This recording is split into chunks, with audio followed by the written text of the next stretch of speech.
सभी भक्तों का हार्दिक स्वागत है।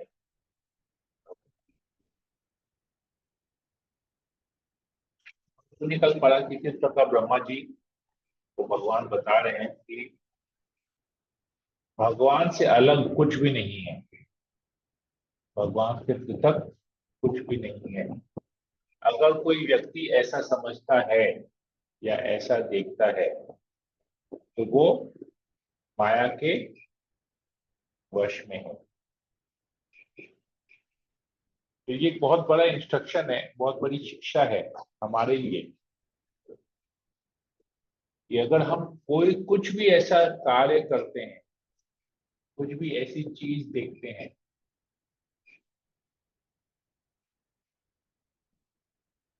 जो हमको भगवान की याद नहीं दिलाता है, भगवान का स्मरण नहीं कराता है,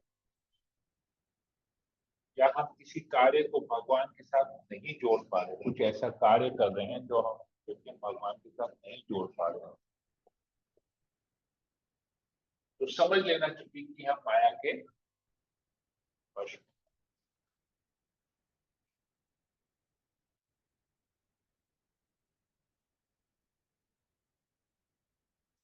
ये बहुत बड़ी शिक्षा है हमारे लिए, तो हमको अपने कार्य को वैसे ही करना चाहिए। माया के वश में रह के करना है, महामाया के द्वारा, या योग माया में रह के करना है। योग माया में रहना मतलब हर कार्य को भगवान के साथ जोड़ना, हर वस्तु को भगवान से संबंधित, भगवान के संबंध में देखना। और महामाया का मतलब भगवान को हटा के सब चीजों को देखना। भगवान के साथ हम कोई रिलेशन एस्टैब्लिश नहीं कर पाए, किसी चीज का रिलेशन, कार्य को भगवान के साथ जोड़ नहीं पा रहे, वो कार्य जो है महामाया, वो कार्य हमारे बंधन का कारण बनेगा। भगवान कहते हैं गीता में,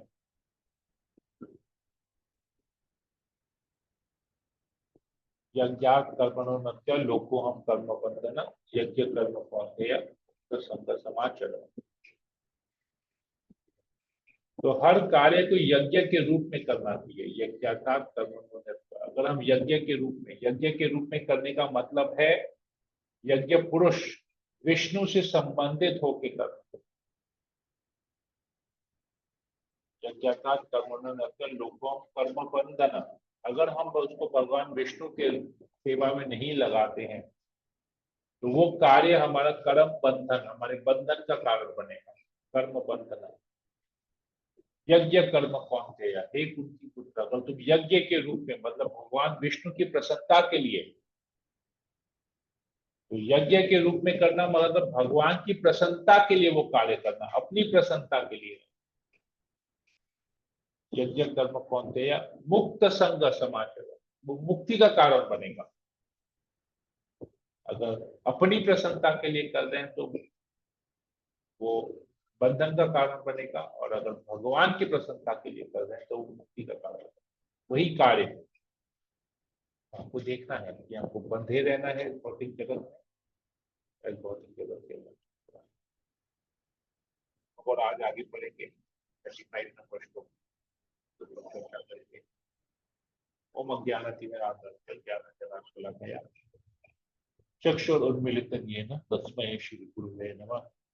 नमो विष्णुपादाय कृष्णप्रेष्ठाय भूतले श्रीमते भक्तिवेदान्त स्वामी नमस्ते सरस्वती देवे गौरवाणी। हे कृष्ण करुणा सिंधु दीनबंधु जगत गोपेश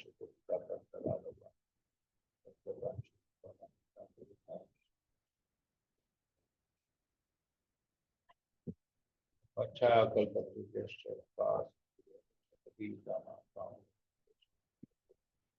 जय श्री कृष्ण।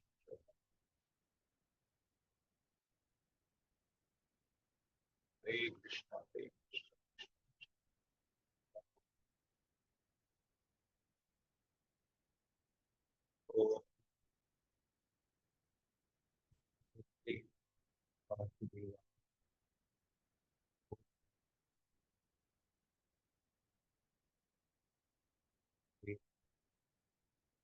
ओम नमो भगवते।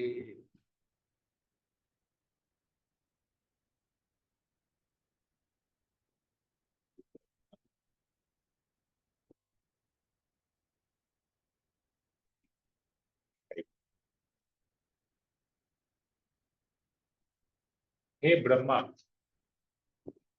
तुम ये जान लो कि ब्रह्मांड के सारे तत्व विश्व में प्रवेश करते हुए भी प्रवेश नहीं करते। उसी प्रकार मैं उत्पन्न की गई प्रत्येक वस्तु में स्थित रहते हुए भी साथ ही साथ प्रत्येक वस्तु से पृथक रहता हूं। ओके, ये पार्ट क्लियर है कि इसको हम लोग तात्पर्य के पढ़ के और भी समझना चाहते हैं। भगवान हर एक वस्तु में है और हर एक वस्तु में नहीं भी है, अलग भी है, स्थित भी है और नहीं भी है। ये कंसेप्ट पता है, ये हम लोग पहले भी चर्चा कर चुके हैं। भगवान अपने सूक्ष्म अंश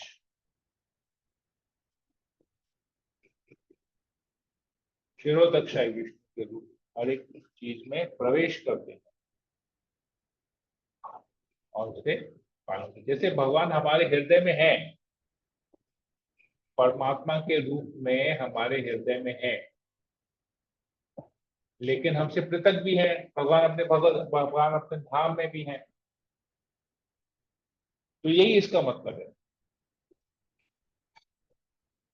तो ये क्लियर है या इसके ऊपर हम लोग को फर्दर डिस्कस करना है? क्लियर है प्रभु। अचिंत्य भेदा भेद हो गया ना प्रभु जी? यस यस, ओके ठीक है। हाँ, मतलब आप लोग बहुत जल्दी प्रोग्रेस कर लिए हैं। ओके, तो फिर नेक्स्ट श्लोक में हम लोग जाते हैं।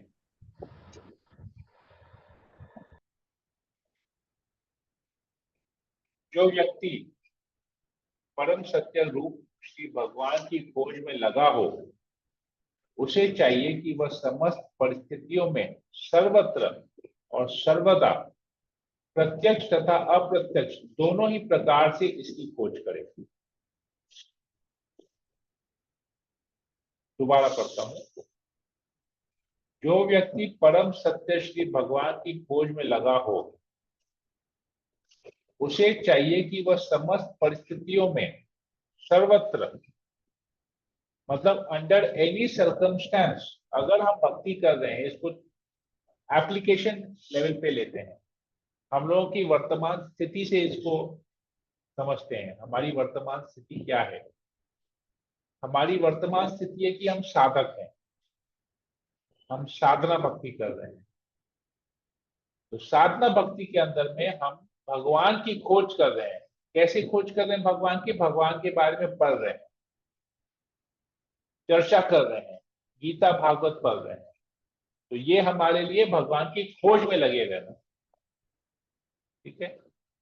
समस्त परिस्थितियों में हम गृहस्थ में हैं, गृहस्थ आश्रम में हैं, तो हम घर में रह के अपने काम काज के बीच में भी हमारा फर्ज बनता है कि हर समय भगवान का स्मरण करें। और प्रत्यक्ष, प्रत्यक्ष मतलब भगवान का फेस टू फेस,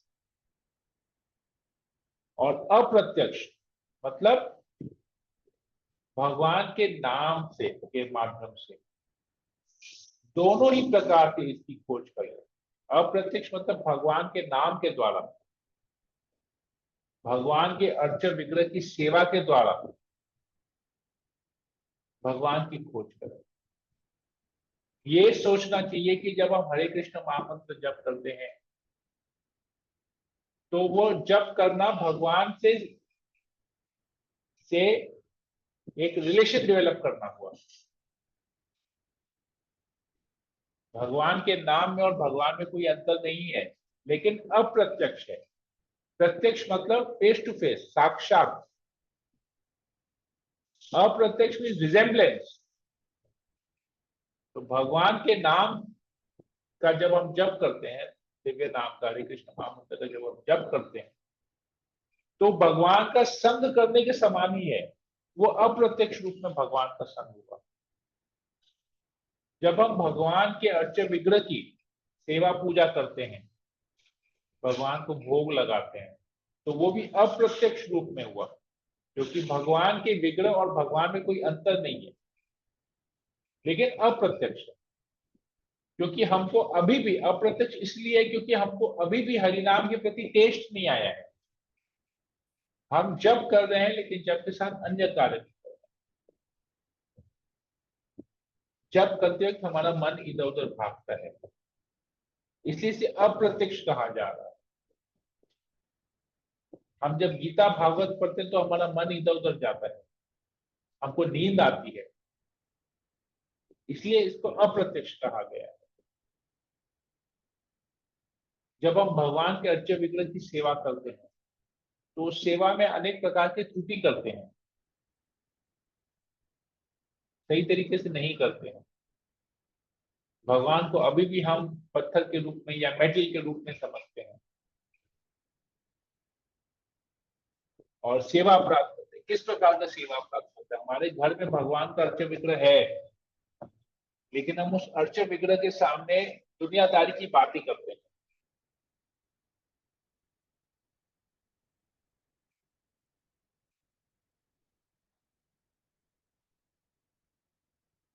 हम जोर से चिल्लाते हैं, उसी अर्च्य विग्रह के सामने टीवी भी चलता है, उसी अर्च्य विग्रह के सामने मोबाइल में बैठकर व्हाट्सएप, फेसबुक, इधर उधर टीवी देखते हैं, वीडियो देखते हैं, भौतिक बातें करते हैं।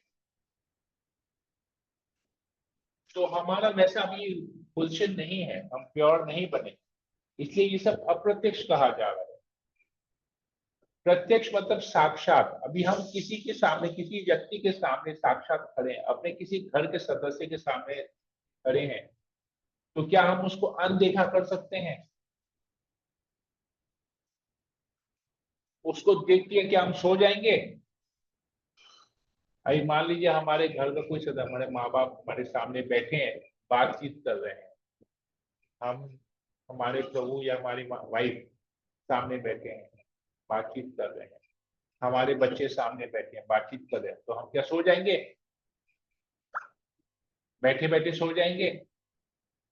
नहीं सोएंगे, उनसे बातें करेंगे, बैठे आदान प्रदान करेंगे। क्यों? प्रत्यक्ष रूप है। लेकिन यही जब हम हरि कथा सुनते हैं, भागवतम सुनते हैं, तो थोड़ी देर बाद हमको नींद आ जाती है। जब हम जप करते हैं हमको नींद आ जाती है। क्यों? वो अप्रत्यक्ष रूप है। तो यही चीज यहाँ पर बताया। तो सर्वदा हमको प्रत्यक्ष तथा अप्रत्यक्ष दोनों में ही भगवान की खोज करनी चाहिए।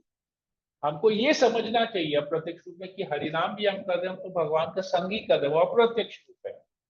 जब हम भगवान के अर्च्य विग्रह की सेवा कर रहे हैं वो भी अप्रत्यक्ष रूप है। जब हम गीता भागवत पढ़ते हैं वो भी अप्रत्यक्ष रूप है। जब हम भक्तों के साथ चर्चा करते हैं वो भी अप्रत्यक्ष रूप है। भगवान है और नहीं भी है। अप्रत्यक्ष रूप में भगवान है, प्रत्यक्ष रूप में नहीं है। तो है भी और नहीं भी है। ठीक है, ये क्लियर है?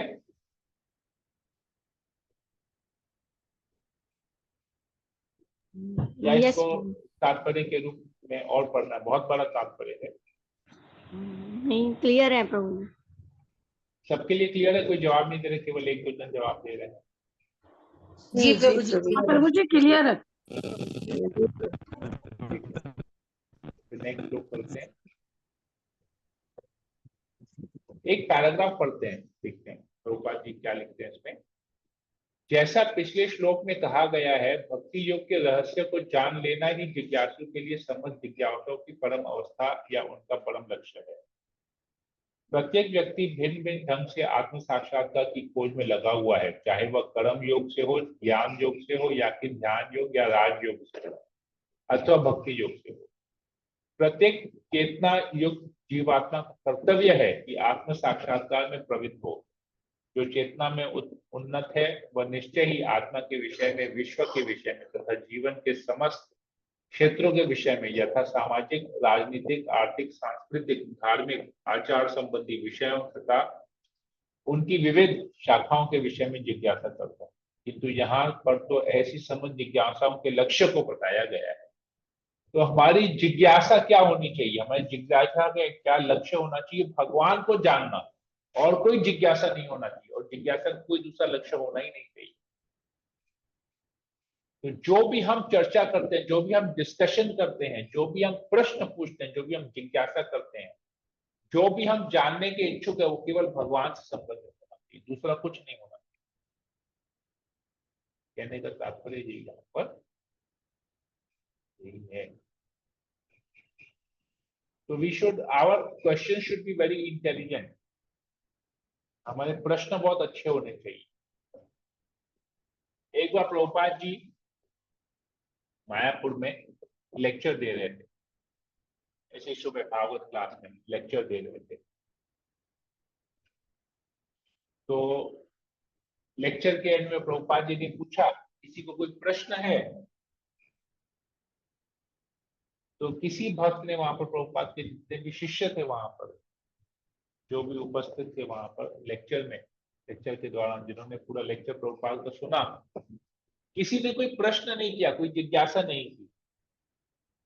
तो प्रभुपाद जी बोले, वेयर इज जय पटाखा? जय पटाखा कहां पर है? वो बहुत अच्छे प्रश्न पूछता है, वो बहुत जिज्ञासा करता है, कहां है वो? तो किसी ने कहा कि प्रभुपाद वो जो है किसी सेवा से, आई थिंक तब कोई प्रसादम डिस्ट्रीब्यूशन में गए थे, गुरुमाज कहीं पर गए थे महापुर में, तो बोले वो वहां पर गया है। बोले, अच्छा, but he should attend the class, तो क्लास करना, अटेंड करना चाहिए। तो जब जय पटाखा महाराज वापस आए तो सेवा को करके, तो वहां पर जिस शिष्य ने क्लास सुना था, तो उन्होंने बोला कि Prabhupada was asking about, Prabhupada तुम्हारे बारे में पूछ रहे थे, कह रहे थे कि तुम प्रश्न बहुत अच्छा करते हो, तो उनकी इच्छा है कि तुम क्लास अटेंड। तो अगले दिन से गुरु महाराज भी प्रभुपाद के क्लास, जो सेवा की क्लास के बाद जाते थे सेवा कर। तो प्रश्न करना चाहिए, हमको जिज्ञासा करनी चाहिए, चाहे हम जितना भी सब कुछ समझ लें। जैसे हम लोग भी क्लास के एंड में मैं पूछता हूँ, किसी को कोई प्रश्न है, कोई प्रश्न है, तो कोई नहीं, जवाब जवाब कोई देता ही नहीं है। एक आध दिन कुछ प्रश्न पूछते हैं, बाकी सब लोग ऐसे ही, मतलब जवाब तक नहीं देते कि हाँ कोई प्रश्न नहीं है या कुछ नहीं है, कोई कमेंट भी नहीं करते हैं। तो देखिए कि हमारी परिस्थिति क्या होनी चाहिए। भगवान कहते हैं कि जिज्ञासा करनी चाहिए, प्रभुपाद कहते हैं जिज्ञासा करनी चाहिए, और हम लोग जिज्ञासा ही नहीं करते, बाकी सब कुछ करते हैं, जिज्ञासा नहीं करते। ये क्या परिस्थिति है हमारी, हम यहाँ से अंदाज लगाते। तो इसका मतलब ये नहीं कि हम सब कुछ छोड़ दे, नहीं, ये हमारे लिए आदेश है, हमको इन सब चीजों को अपने जीवन में अपनाना चाहिए। ऐसे नहीं कि हमने अपनाया नहीं है तो फ्यूचर में भी नहीं अपनाएंगे, नहीं, ये हम शिक्षा ले रहे हैं कि हमको क्या करना चाहिए और क्या नहीं करना चाहिए, हमारे में क्या खामियां हैं, हमारे में क्या कमियां हैं, व्हाट डू वी लैक, और हमको वो सबको, उन खामियों को भरना है, अपने जीवन में ये सब चीजों को अपनाना है। ये यहाँ पर हमारे लिए शिक्षा है, समझना बहुत जरूरी है। फिर कहते हैं, हे ब्रह्मा, तुम मन को एकाग्र करके इस निर्णय का पालन करो, तुम्हें न तो आंशिक और न ही पूर्ण प्रलय के समय किसी प्रकार का गर्भ विचलित कर सकेगा।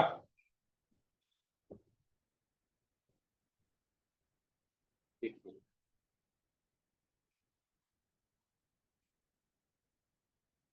क्या इंस्ट्रक्शन दे रहा है, बहुत है, ये बहुत डीप इंस्ट्रक्शन है।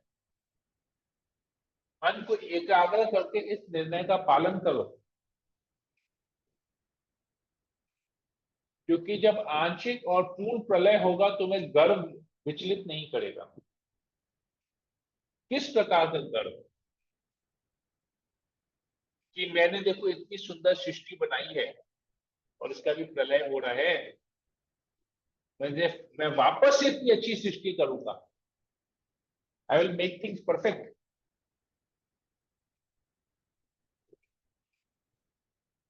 ये गर्भ होना, ये विचलित नहीं करेगा।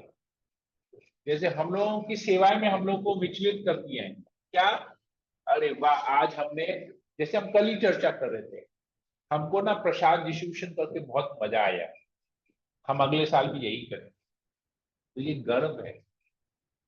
और इससे हम विचलित हो रहे हैं क्योंकि हम दूसरी कोई सेवा नहीं लेना चाह रहे हैं, हम वही सेवा करेंगे।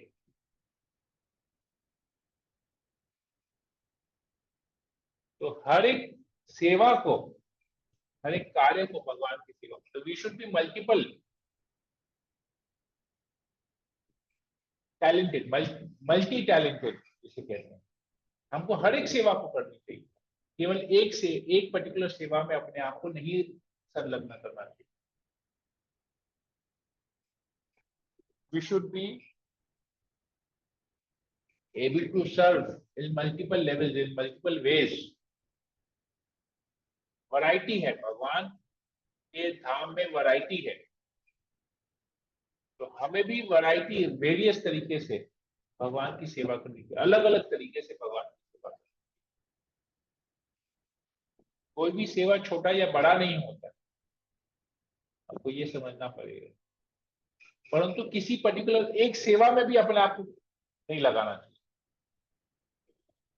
कि हम केवल यही सेवा करेंगे और कुछ नहीं करेंगे, दूसरी कोई सेवा नहीं। उससे क्या होगा, गर्व आएगा हमको, हम पर्टिकुलर एक ही सेवा में लगे रहेंगे तो हमको गर्व आएगा। और जब वो सेवा अगर ठीक से नहीं होगी या हमको सेवा को अच्छी तरह से करने, हमको लगेगा कि हमने उस सेवा को अच्छी तरह से किया है, लेकिन फिर भी हमारे सीनियर उस सेवा में त्रुटि निकाल रहे हैं और हमको बता रहे हैं, तो हमको लगेगा यार देखो, बोलना तो कितना आसान है, खुद करके देखना चाहिए था ना।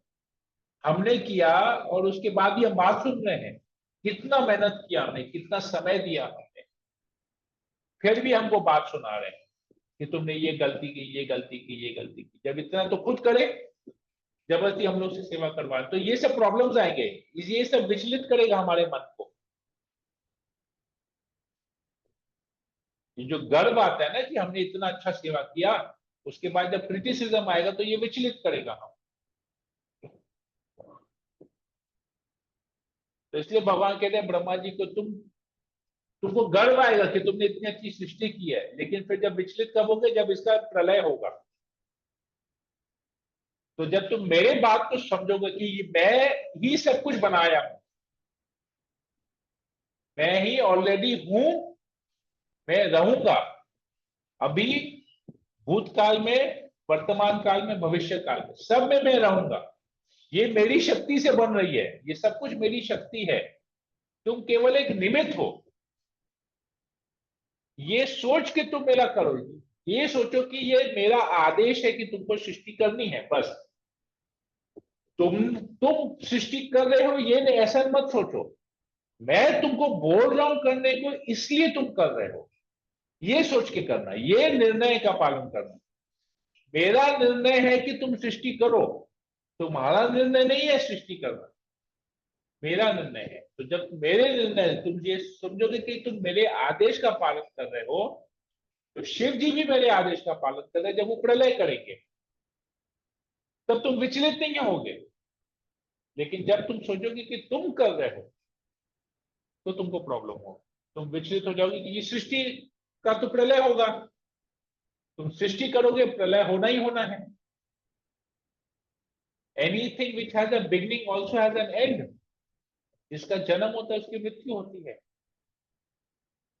ये समझना पड़ेगा। तो तुम विचलित नहीं होगे। हम भी जो जो भी कार्य करते हैं, हमको वो भगवान का आदेश समझ के करना चाहिए, अपनी बुद्धि से नहीं करना। अपनी बुद्धि से करेंगे तो विचलित होंगे, गाइडेंस में करेंगे तो कभी विचलित नहीं, प्रॉपर गाइडेंस।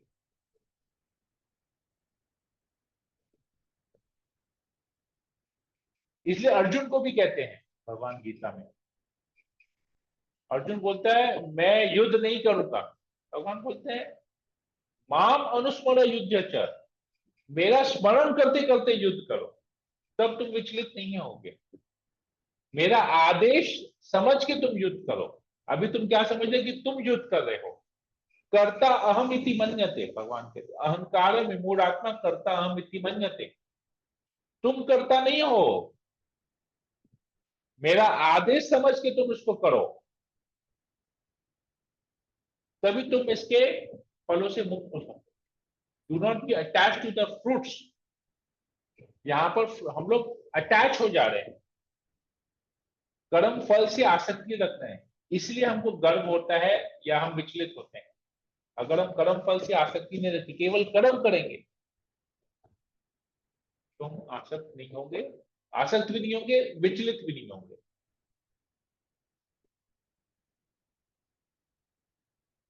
प्रभुपाद जी तात्पर्य में लिखते हैं, जिस प्रकार भगवान श्री कृष्ण ने भगवद गीता के 10वें अध्याय में संपूर्ण गीता का सारांश 4 श्लोकों में अहम सर्वस्व प्रभुः इत्यादि में दिया है, उसी प्रकार संपूर्ण श्रीमद् भागवतम के सार को 4 श्लोकों में अहम एवासम एवाग्रे इत्यादि में रख दिया गया है।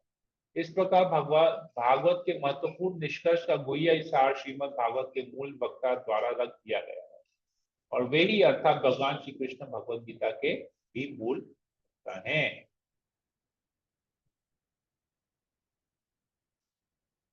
अनेक व्याकरण तथा झगड़ालू अभक्तों ने श्रीमद् भागवत के इन 4 श्लोकों की झूठी व्याख्या प्रस्तुत करने का प्रयत्न किया है, किंतु स्वयं भगवान ने ब्रह्मा जी को उपदेश दिया कि वे इनके द्वारा बताए गए सुस्थिर निर्णय निष्कर्ष से विचलित न हों। ये समझना जरूरी है, विचलित हमको नहीं होना है। हमारे पास जो भी है हमको भगवान का आदेश करना चाहिए, या दूसरी बात है हमको जो भी करना है वो गुरु के गाइडेंस में करना चाहिए, गुरु से आदेश लेना चाहिए, गुरु से उपदेश लेना चाहिए कि हम क्या करें अपने जीवन में, अपने भक्तिमय जीवन को आगे बढ़ाने के लिए हम क्या करें। ये हमारे लिए बहुत जरूरी है। अपने घर को गृहस्थ आश्रम कैसे बनाएं, अपने जीवन को गृहस्थ जीवन को आश्रम कैसे बनाएं। गृह मेदी नहीं बनना है, गृहस्थ बनना है। गृहस्थ का मतलब भगवान के दिए हुए नियमों के अनुसार जीवन करना है। गृह मेदी मतलब इंद्रिय तृप्ति करना है, भोग करना है, उसको कहते हैं गृह मेदी। भगवान की सेवा करना मतलब गृहस्थ, घर में रह के, घर में स्थित होकर उसको एक आश्रम बनाना, जहां पर रूल्स एंड रेगुलेशन फॉलो होगा, डिसिप्लिन फॉलो। यही करके रखते हैं। कोई प्रश्न हो, कोई कमेंट हो तो यहाँ पूछ सकते हैं।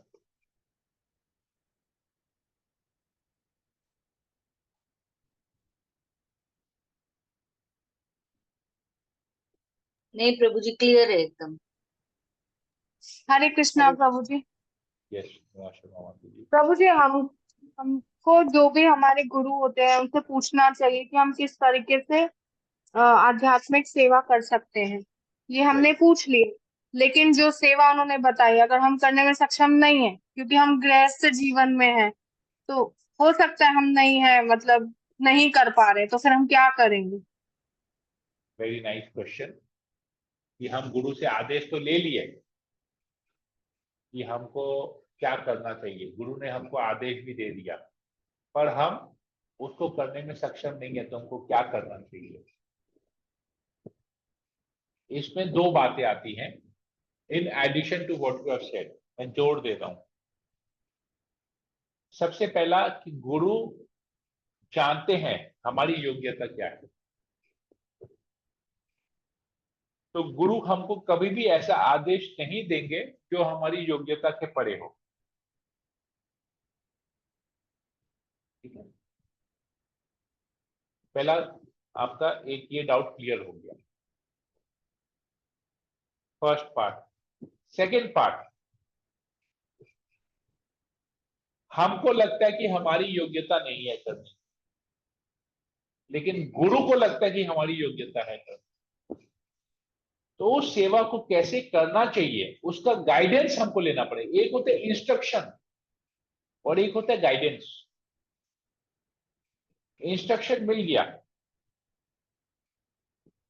जैसे एक छोटे से उदाहरण से आपको समझाता हूं। इंस्ट्रक्शन है कि हमको भगवान को भोग लगा के खाना है, प्रसाद लेना है, लेकिन गाइडेंस क्या है कि भगवान को कैसे भोग लगाना है,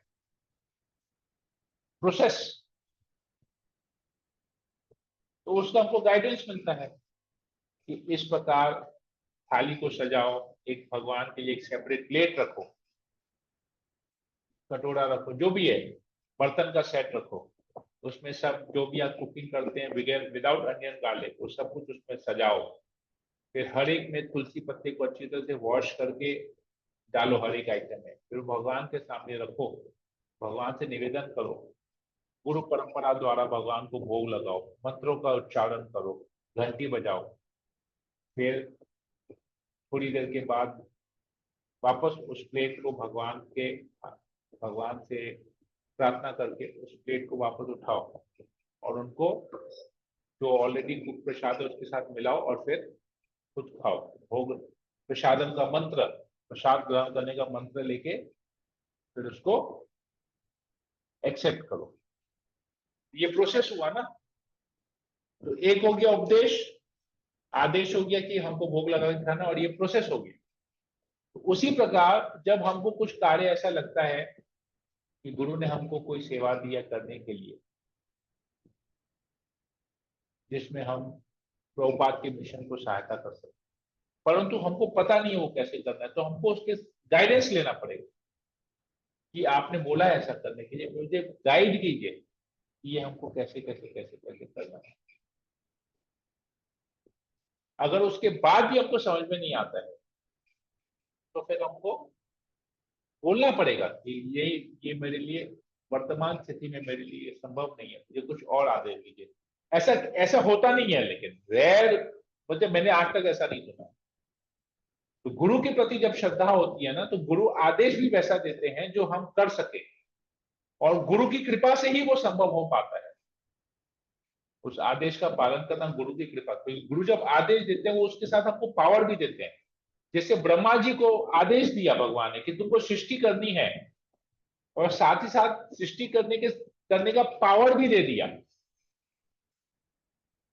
आदेश भी दिया, पावर भी दिया कि तुम इसको कर सको, ये low power, I am giving you the knowledge, the intelligence and the power by which you can do it.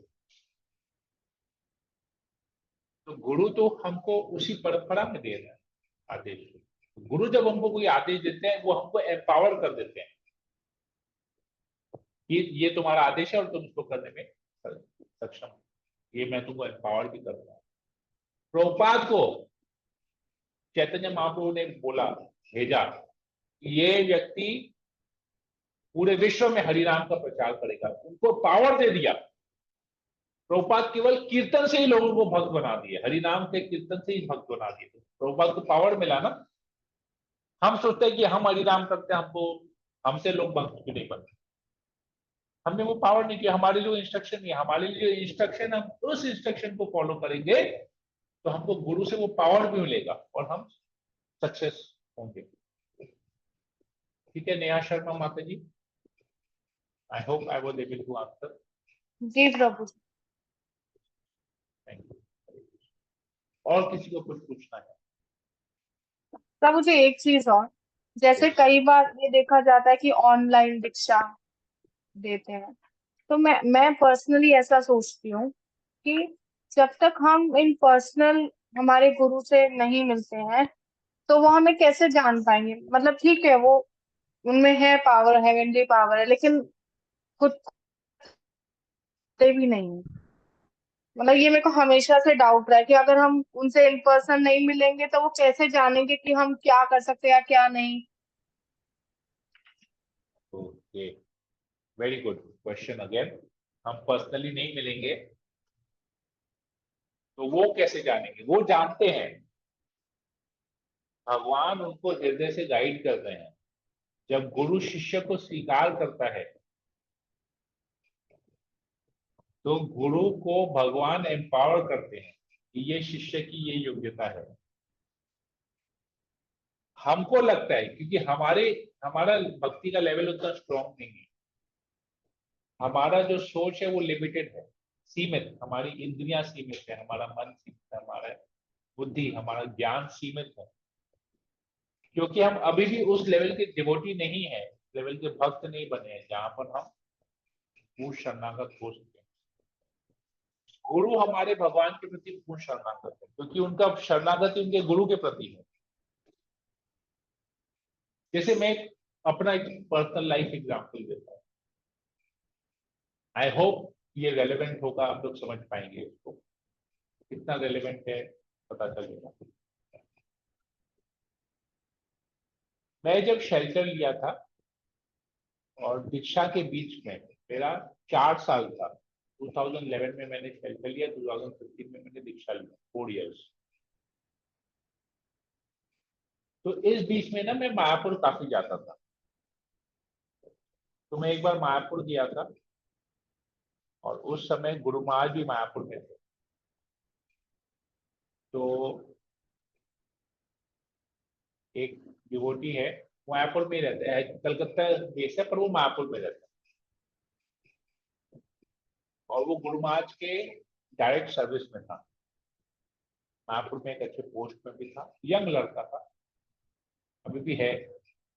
तो मैंने उनको बोला कि प्रभु जी मुझे ना गुरु महाराज का दर्शन करना है, मैं अभी हूँ 1-1.5 घंटा मायापुर में और हूँ, मैं 3 बजे तक निकल जाऊंगा, तो अगर इस बीच में गुरु महाराज का दर्शन हो जाए तो बहुत समझे, गुरु महाराज से मैं ब्लेसिंग उसको। तो बोले चलिए। मैं बोला मैं तो गया था, तो सिक्योरिटी ने बोला शाम को आने के लिए, बोले मेरे साथ चलिए। तो मैं गया उसके साथ, तो सिक्योरिटी ने तुरंत गेट खोल दिया और हम लोग को बोले जाइए गुरु महाराज लंच कर रहे हैं। तो गुरु महाराज उस वक्त लंच पे गुरु महाराज ने किसी बाहर से, कोई लंदन से कोई हस्बैंड वाइफ आए थे, सीनियर डिवोटी थे, तो वो लोग गुरु महाराज ने उनको लंच पे इनवाइट किया था। तो मैं और ये डिवोटी जो मुझे लेके चला, हम लोग दोनों वहां साइड में बैठे हुए थे, एक कोने में बैठे हुए थे, गुरु महाराज को देख रहे थे किस प्रकार गुरु महाराज लंच कर रहे थे उनके साथ। बहुत कुछ वो लोग डिस्कशन कर रहे थे और गुरु महाराज को उनके सेवक एक एक चम्मच करके ऐसे ला रहे हैं, जैसे चम्मच मुंह के पास है क्या, गुरु महाराज सेवक का हाथ पकड़ के मुंह में चम्मच को डाल रहे हैं, जो भी इस चम्मच में निवाला था उसको मुंह में डाल, और फिर बहुत कठिनाई से गुरु महाराज उसको च्यू कर पा रहे हैं और उसको निकल रहे हैं। तो यहाँ पर इनका प्रसाद, जो डिवोटी जो गेस्ट थे उनका प्रसाद खत्म हो गया, गुरु महाराज धीरे धीरे खा रहे हैं। तो मैं काफी देर तक 15-20 मिनट तक मैं देख रहा था। तो मैंने जिस भक्त के साथ में वहां खाया था, मैंने बोला देखिए गुरु महाराज का इतना बॉडीली प्रॉब्लम है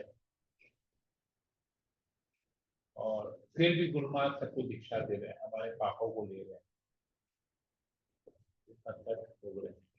दीक्षा के बाद भी कितने प्रॉब्लम्स हमारे जीवन में होते हैं, हम अपराध कर बैठते हैं, सब पाप करते हैं, गुरु महाराज सबके पाप करने को लेते हैं।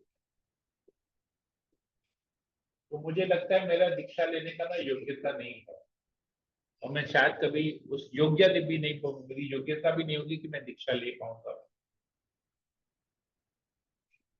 और दीक्षा लूंगा तो गुरु महाराज को और मैं तकलीफ दूंगा, ऐसे गुरु महाराज इतना बॉडीली पेन, शारीरिक रूप से और कष्ट दूंगा। मेरे मन में ये आया और मैंने उस भक्त के साथ इस फीलिंग को शेयर किया। तो उस भक्त ने मुझे बताया कि गुरु महाराज तुम्हारे पाप खींचने के लिए तुमको दीक्षा नहीं दे रहे हैं। गुरु महाराज अपनी खुशी के लिए तुमको दीक्षा नहीं दे रहे हैं। गुरु महाराज तुमको दीक्षा इसलिए दे रहे हैं क्योंकि उनके गुरु ने, प्रभुपाद ने उनको बोला है कि तुमको दीक्षा देना है। तो गुरु महाराज केवल अपने गुरु के आज्ञा का पालन करने के लिए तुमको दीक्षा दे रहे हैं। तो ये गुरु का पाठ हो गया। अब शिष्य का पाठ, जो तुम्हारा रोल क्या है। तुमको लगता है कि तुम अगर दीक्षा लोगे गुरु महाराज से तो तुम उनको कष्ट पहुंचाओगे, क्योंकि ऑलरेडी शारीरिक कष्ट है, तो कष्ट पहुंचाओगे, तुम्हारी योग्यता नहीं है। बोले योग्यता तुम्हारी, अगर तुम ऐसे सोचोगे तो जीवन में तुम्हारी योग्यता नहीं होगी दीक्षा लेने की। दीक्षा लेने की योग्यता क्या है? 16 माला जब 4 नियम पालन। तुम ये करोगे तुमको गुरु महाराज दीक्षा देंगे। तो तुमको अगर एक्चुअली में प्रभुपाद की सेवा करनी है तुम चाहते हो कि तुम्हारे गुरु महाराज प्रभुपाद की सेवा करें, तो तुम्हारे गुरु महाराज के लिए आदेश है प्रभुपाद का कि तुम दीक्षा दो। तो तुम अगर वाकई में प्रभुपाद की वाणी को सच करना चाहते हो और तुम चाहते हो कि गुरु महाराज प्रभुपाद की वाणी को, प्रभुपाद के इंस्ट्रक्शंस को करें, पूरा करें, तो तुम दीक्षा लो। तुम अच्छी तरह से 16 माला जप करो, 4 नियम पालन। तुम ये प्रण कर लो कि तुम आजीवन 16 माला जप करोगे, 4 नियम पालन करोगे, तुम किसी भी प्रकार से कभी भी कोई नियम का भंग नहीं करोगे। तो तुम गुरु महाराज से दीक्षा लो और प्रभुपाद के दिए हुए आदेश को, गुरु महाराज को फुलफिल करने में हेल्प करो, तुम सहायता करो। प्रभुपाद का आदेश है गुरु महाराज को दीक्षा देना, तुम दीक्षा लो और गुरु महाराज को हेल्प करो प्रभुपाद का आदेश फुलफिल करने में, जो दीक्षा के नियमों को अच्छी तरह से पालन करो। योग्यता क्या है क्या नहीं है, तुम्हारी योग्यता यही है कि तुम अपने गुरु को हेल्प करो प्रभुपाद के आदेश का पालन करना, यही तुम्हारी योग्यता है, बस। इसके ज्यादा तुम्हें कोई योग्यता नहीं है।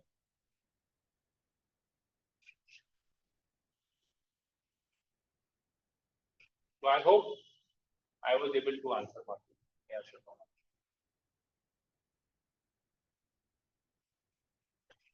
जी जी प्रभु जी।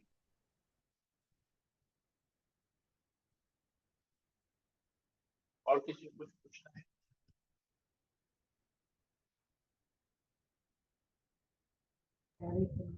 हरे कृष्णा प्रभु जी।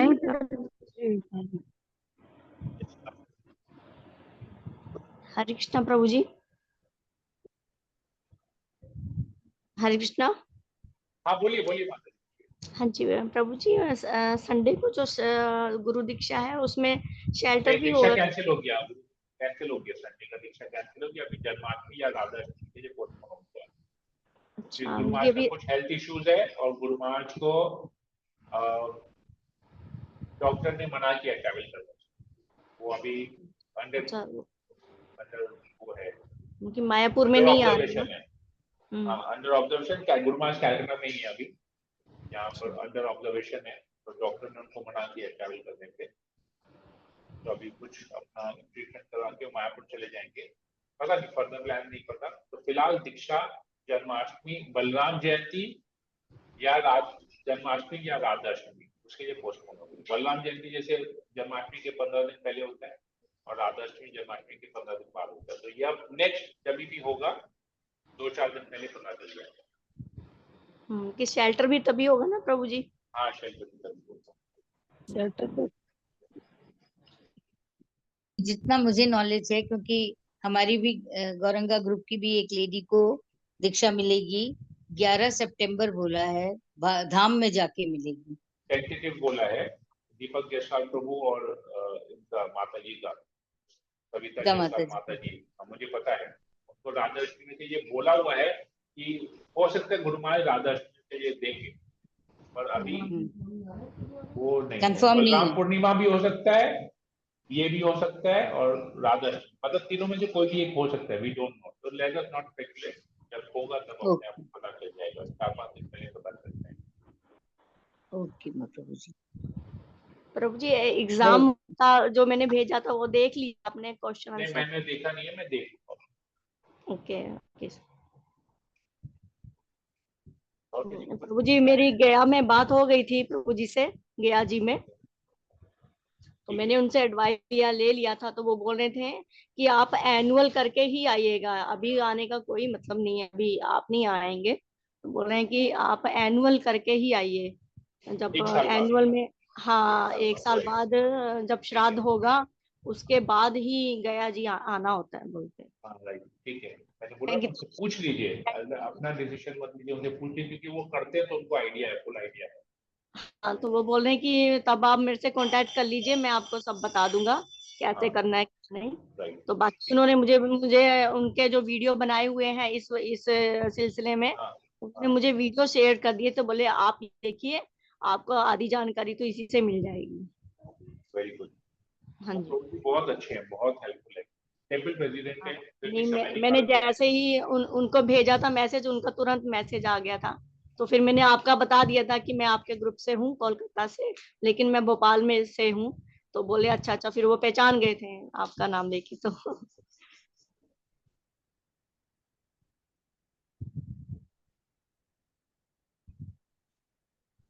प्रेसिडेंट फिर भी समय निकालते हैं, हमको वही थोड़ा सा रहता है, सभी नहीं नहीं, डिस्ट्रिक्ट में नहीं जाते। बहुत अच्छे से मतलब कि मैसेज में ही बात किया उन्होंने, और बहुत अच्छे से उन्होंने गाइड कर दिया, और उन्होंने वीडियो शेयर कर दिया दो तीन, तो बोले ये हमारे मतलब कि उधर का ही सब जानकारी जो आपको चाहिए वो सब वीडियो में है, आप उसको देखिए अच्छे से, और फिर एक साल बाद ही आप मेरे को बताइए जब आपका हो जाएगा सब, फिर आप मैं आपको गाइड करूंगा।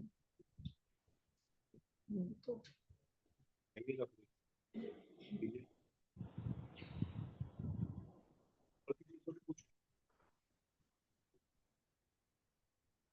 अभी प्रभु जी शाम के टाइम तो गरुड़ पुराण चल रहा है, और सुबह के टाइम मैं भगवत गीता, जो भी सब लोग होते हैं वो सब फ्री हो जाते हैं, तो मैं भगवत गीता के 2-3 चैप्टर डेली मतलब कि चल रहा हूँ। बस अभी लास्ट के 3-4 चैप्टर रह गए हैं, तो 21 तारीख तक हो जाएंगे, क्योंकि 21 को है उनका 13वीं है, तो 21 तक हो जाएंगे कंप्लीट।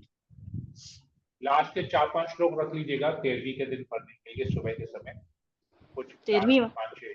5-6 श्लोक रख दीजिएगा अंतिम दिन में पढ़ने के लिए। अच्छा अच्छा अच्छा। मैक्सिमम 99% काउंट कर लीजिएगा, लास्ट आई थिंक 61 से 8-9 श्लोक रख लीजिएगा। हाँ, हमने की उसके 10 आगे श्लोक रख पढ़ेगा। लूंगी पढ़ने के लिए, ठीक। मैं आपको बता दूंगा कौन से श्लोक से आपको पढ़ना है लास्ट दिन में, मैं आपको बता दूंगा। ठीक है प्रभु जी, आप मुझे बता दीजिए कि कौन सा चैप्टर का लास्ट वाले चैप्टर का लास्ट वाले कौन सा श्लोक श्लोक से आपको पढ़ना है आप, हाँ अंतिम दिन में पढ़ना है, आपको हाँ बता दूंगा। राइट, मैं बता ठीक है प्रभु जी। दूंगा। और हरे किसी को कृष्ण। कुछ पूछना है, कुछ बोलना है? नहीं प्रभु जी, हरे कृष्ण, सब कुछ क्लियर तो है। लेकिन प्रभु जी एक प्रश्न पूछना है कि मेरा हम तो घर में सेवा करते हैं भगवान का, लेकिन कभी मंदिर या कहीं और कुछ का सेवा नहीं कर पाते, कहीं जा नहीं पाते हैं उतना बाहर, तो मन तो करता है लेकिन प्रभु जी नहीं जा पाते हैं तो नहीं करते हैं, बस घर में ही भगवान का जो होता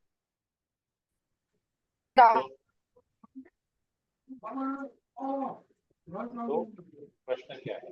है वही बोल रहे हैं कि सेवा बने मन करता है लेकिन नहीं कर पाते हैं। कई बार इच्छा होता है कि आपको बोले कुछ सेवा है तो दीजिए, लेकिन जानते हैं कि निकल नहीं पाएंगे तो नहीं कोई कर दिक्कत नहीं पाएंगे। है, घर में अच्छी तरह से अपने अर्थ विग्रह की सेवा कीजिए ना, भगवान हाँ की सेवा प्रभु जी, कीजिए, घर घर में में बैठ तो के सेवा करते कीजिए, कोई हैं। दिक्कत नहीं, हम तो उसके ऊपर ही रहिए, कोई दिक्कत नहीं, बोले कि कोई नहीं। अभी यात्रा में आप चलेंगे तो यात्रा में कीजिएगा सेवा, क्या दिक्कत है? हाँ प्रभु यात्रा जी, में वहां प्रसादम, रहेंगे तो कर पाएंगे। यात्रा में रहेंगे प्रसादम डिस्ट्रीब्यूशन कीजिएगा, क्या दिक्कत है? कोई दिक्कत हरे कृष्णा प्रभु जी। नहीं। Yes. जैसे पिछली बार जगन्नाथ यात्रा के दौरान पहले ही सब कुछ मुझे पता चल गया था, आपको मैंने सब कुछ था कि क्या क्या हो गया था। इस बार भी मतलब कि जगन्नाथ यात्रा से पहले ही मैंने मतलब कि जगन्नाथ यात्रा से पहले मैंने जगन्नाथ जी को प्रार्थना की कि मतलब कि मैंने सेवा ली है और स्पॉन्सर भी किया था, तो लगातार हम लोग का खाजा सेवा चल रही थी, तो उस खाजा सेवा के लिए मैंने स्पॉन्सर के लिए और सेवा के लिए भगवान से प्रार्थना की, और मैंने उनसे मतलब कि कुछ मन में दिया था कि मैं आपसे मिलना चाहती हूँ, और मिलके मुझे आपको ये देना है, पिछली बार मैं दे नहीं पाई, तो आपको जो ठीक लगे आप वो कीजिए। तो मुझे लगता है कि जगन्नाथ जी को ये सब कुछ पता था, इसलिए उन्होंने ना मुझे अपनी सेवा दे दी, और उनसे उन्होंने मुझे अपने से मतलब कि स्पॉन्सर करवा दिया। और मैं जगन्नाथ जी उनसे को पता है जो लायक है उनसे कैसे सेवा लेनी है वो भी पता है, और जो नालायक है उनसे कैसे सेवा लेनी है वो भी पता है। जगन्नाथ जी भगवान है ना, जगत के नाथ है, तो लायक और नालायक सबसे कैसे सेवा लेनी है जगन्नाथ जी को पता है। बल्कि उनको मालूम था कि शायद मैं उनसे मिल नहीं पाऊंगी, तो उन्होंने पहले ही मेरा सारा इंतजाम कर दिया, जो उनको लेना था, जो मुझसे करवाना था, वो उन्होंने मुझसे पहले ही करवा दिया, कि अभी 2 दिन पड़े थे यात्रा को, तो ऐसा हो गया और मुझे तुरंत निकलना पड़ा।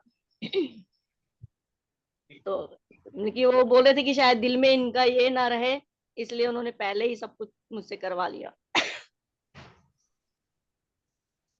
ठीक है, और कुछ है?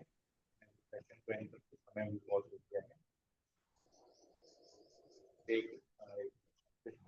हरे कृष्णा। हरे कृष्णा प्रभु जी, दंडवत प्रणाम।